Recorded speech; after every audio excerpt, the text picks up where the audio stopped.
Xalqaro shartnoma huquqi va investitsiya kelishuvlari Adliya vazirligi huzuridagi yuridik kadrlarni qayta tayyorlash va malakasini oshirish institutida shu yilning 5-noyabridan 25-noyabriga qadar bo'lib o'tadigan malaka oshirish darslari ana shunday nomlandi.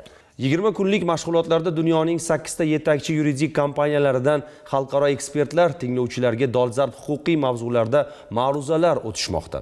70 dan ziyod soha vakillari jam bo'lgan mazkur o'quv kurslari haqida muxbirimiz reportaji.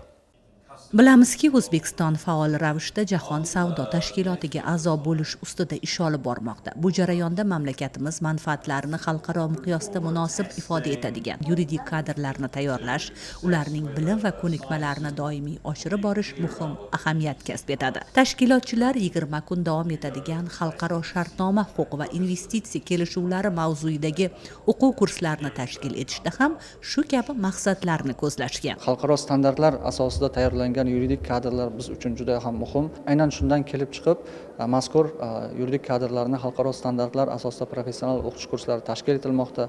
Shundan kelib chiqib, mazkur kurslar milliy yuridik kadrlarni investitsiya, shartnoma huquqi, jahon savdo tashkiloti huquqi, nizolarni muqobil hal qilish va boshqa muhim dolzarb bo'lgan, demak, yuridik masalalar bo'yicha bilim va ko'nikmalarni yanada oshirishga qaratilgan. Asosiy kursimiz kontingenti tinglovchilar sifatida vazirlik va idoralar, davlat va nodavlat tashkilotlarining investitsiya, shartnoma bilan ishlovchi mutaxassislari, huquqshunoslar, shuningdek advokatlar, tadqiqotchilar ishtirok etmoqda. Mazkur o'quv kurslarining dasturi ham rang-barang tuzilgan. Unda xalqaro va milliy tajribani taqqoslash, sohadagi zamonaviy an'analarni targ'ib etishga alohida urg'u berilgan. O'zbekistonda xorijiy investitsiyalarni jalb etishda salmoqli ishlar olib borilyapti. Yurtingizga chet el sarmoyadorlari kelib, faoliyat yuritishi uchun zaruriy huquqiy asoslar yetarli, shart-sharoitlar yaratilgan. Biz yillar davomida to'plangan amaliy ko'nikmalarimizni ushbu kurslar davomida o'zbekistonlik huquqshunoslarga yetkazyapmiz.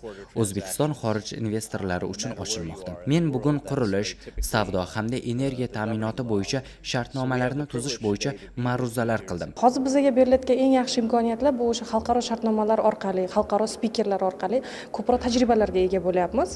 Masalan, aytaylik, White & Case deymizmi yoki Turkish deymizmi, CMC kompaniyasi deymizmi yoki boshqa shunga o'xshagan Britaniya davlatining firmalari orqali ko'proq tajribalarga ega bo'lyapmiz. Hozirgi masala xalqaro shartnoma huquqlari bo'yicha birinchi navbatda o'sha networking orqali, masalan, yonidagi hamkasblarim, boshqa tashkilotlardagi odamlar bilan tajribalar almashyapmiz. Ushbu kurslarda faol ishtirok etgan bitiruvchilarni xorijiy yuridik kompaniyalarga xizmat safariga jo'natish ham rejalashtirilgan.